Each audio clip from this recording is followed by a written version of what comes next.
ಆದರೆ ಪ್ರಭು, ಯುದ್ಧ ಆರಂಭವಾದಾಗಿನಿಂದ ಹತರಾಗುತ್ತಿರುವವರು ನಮ್ಮವರು. ಏನು ನಿನ್ನ ಮಾತಿನ ಅರ್ಥ? ನಾನು ಹೇಳುತ್ತಿರುವುದು ಸತ್ಯವಲ್ಲವೇ ಪ್ರಭು? ನಮ್ಮ ಕಡೆ ಎಂತೆಂಥ ವೀರರು ಹತರಾದರು. ನಿಮ್ಮ ಪ್ರೀತಿಯ ಸೋದರ ಕುಂಭಕರ್ಣನು. ಸಾಕು ಸಾಕು ಮಾಡು. ನೀನು ನನ್ನ ಗುಪ್ತ ಶತ್ರುವಿನಂತೆ ಮಾತನಾಡಬೇಡ.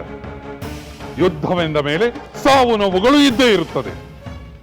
ಕುಂಭಕರ್ಣನೊಬ್ಬ ಹತನಾದರೆ ನಾನು ದುರ್ಬಲನೆಂದು ಭಾವಿಸಿದೀಯಾ? ನೀವು ದುರ್ಬಲರೆಂದು ನಾನು ಹೇಳಲಿಲ್ಲ ಪ್ರಭು. ಆದರೆ ರಾಮ ಲಕ್ಷ್ಮಣರು ವಾನರ ವೀರರು ದುರ್ಬಲರಲ್ಲ ಅಲ್ಲವೇ ಪ್ರಭು? ಮಂಡೋದರಿ, ಏನು ನೀನು ನನ್ನ ಶತ್ರುವಿನ ಪ್ರಶಂಸೆ ಮಾಡಲೇ ಬಂದಿರುವೆಯಾ?